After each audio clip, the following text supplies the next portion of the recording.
Marlin has been in the news a lot lately, and it seems that his keen sense of inspection is at an all-time high. Not only are the Wayan brothers feeling the heat, but the Katt is also keeping a close eye on them. It seems like he has an inbuilt radar for picking up on even the smallest slip-up. What precisely is the point of conflict between the Katt and Marlin, though? And for what purpose is the Katt preparing? Hello everyone, welcome back to Rumor Spill. There appears to be an impending confrontation as the feline accuses Marlin of having predators in the comedic scene. How, though, does the Katt define predators? The continuous discussion around black people's representation in the entertainment business appears to be the source of the conflict. A significant question has been posed: why do so many black comedians need to wear dresses in order to succeed in the industry? This is an issue of integrity rather than merely style. The topic has generated a contentious debate, with some comedians believing that dressing up is a must for black comedians hoping to make a name for themselves in the business. Marlin, who is well known for playing multiple characters, most famously in White Chicks, is rumored to dispute this idea. There is a lot of conjecture, though, that the Katt is prepared to face Marlin about this matter. Marlin, however, is determined to correct the information. He's been charged with standing up for people who support the idea that black men ought to wear dresses. With Katt Williams in the forefront and her blatant stirring of the pot while we all watch on in suspense, the drama is evident.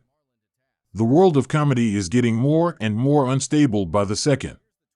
Let's now discuss what Marlin said that upset Katt and possibly led to a fight. Marlin and Big Boy recently had an open conversation regarding the debate surrounding the Hollywood clothing code. He was blunt in his criticism of the notion that dressing up means giving in to peer pressure. He cited White Chicks as an example of comic genius, questioning why black performers who play characters akin to those of white actors such as Dustin Hoffman or Robin Williams get accolades for their work while the former are criticized. Marlin contended that since this is all a joke, the black community should quit dissing one another over it. He emphasized the unfair treatment of people in the business, pointing out that when Dustin Hoffman wears a frock and receives an Oscar, it is celebrated as a sign of his exceptional talent. But the story turns critical when a performer of color follows suit. Marlin is an advocate for a variety of black comedy, fully accepting all of its manifestations while rejecting such a harmful viewpoint. He laughs at the idea that a black performer's skill is lessened in any way when they don a dress. Marlin wonders if celebrities like Flip Wilson and Tyler Perry ought to be demonized only for playing particular roles. Marlin is calling on minorities to unite and appreciate the diversity of our comedy as part of her campaign to eradicate this poison. He is an advocate of uplifting one another instead of pulling one another down. When Marlin performs, his vulnerability comes through, revealing to the audience his true feelings. He says, it's time to let go of that toxic vibe and fully embrace the breadth of black comedy. He has felt most vulnerable and gone through his most intense emotional moments on stage at this point. The story becomes more intimate as Marlin considers his conversations with Katt Williams. Though they didn't agree, Marlin saw Katt's critique as a chance to improve. As they collaborated on Behind the Smile, Katt, an accomplished stand-up comic, encouraged Marlin to give stand-up a try. But Marlin wouldn't accept Katt's offer to utilize his own stuff, insisting instead on utilizing his own. This caused a divide since Katt called Marlin an actor who plays comics instead of a comedian. Despite Katt's attempts to categorize Marlin as a comedian, he persisted in being an actor. The plot deepens at this point. Rather than viewing the challenge as a slight, Marlin regarded it as an opportunity to improve. Ironically, he agreed with me instead of confronting me, stating, "Yeah, you're right." In the present, Marlin has been assiduously honing his art, performing in specials, going on tour, and attempting to establish himself as a legitimate comedian. He doesn't let Katt's original remark deter him. Instead, he freely acknowledges that he has matured since then. Rather, he turned it into a motivating factor that fueled his desire to be the best in the comedic scene. In Marlin's universe, love rules supreme and negativity has no place. Despite their disagreements with Marlin's message in the interview, numerous fans jumped to Katt Williams' defense. Marlin highlights that his family wishes everyone nothing but the best and spreads love throughout the profession. Amidst the conflicting feelings, a fan pointed out that Katt Williams' primary point that a Hollywood man's career shouldn't be hampered because he doesn't wear a dress wasn't being heard. In line with Katt's remark, a different fan implied that some people dedicate their entire lives to persuading others of their honesty, emphasizing that truth exists regardless of acceptance. The discussion rages on, with some ignoring Katt's detractors, but it's crucial to remember that he wasn't the first to propose the idea of men in dresses for film. Let's now briefly turn our attention to Kevin Hart. Speaking in interviews, he was already sharing advice before he became the well-known figure that we all love and respect. Kevin emphasized the significance of artists safeguarding their brands, setting limits, and avoiding precarious situations when questioned about the idea of dressing up for a part. "No, I haven't run into that dress issue," he said firmly. "I think it's important to respect my brand and know when to stop." He even declined a request to dribble a basketball on a chat program, stressing that he had to defend his brand at all costs. There are undoubtedly instances in which you are asked to put on an outfit. You must set limits and boundaries that you will not cross. When charges of inauthenticity and selling out started to emerge, there was a pause. Was Kevin just defending his reputation and establishing boundaries? The sudden turn of events confused his supporters, who reprimanded him for not paying attention to them. But Kevin Hart shocked everyone by changing his mind entirely about donning gowns.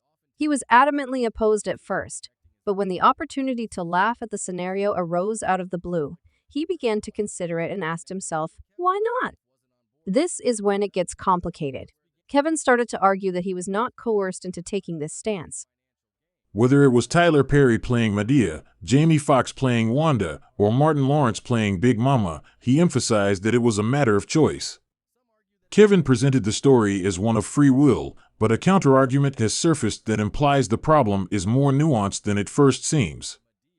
Opponents contend that until the financial incentives were made clear and the money began coming in, Kevin wasn't completely persuaded.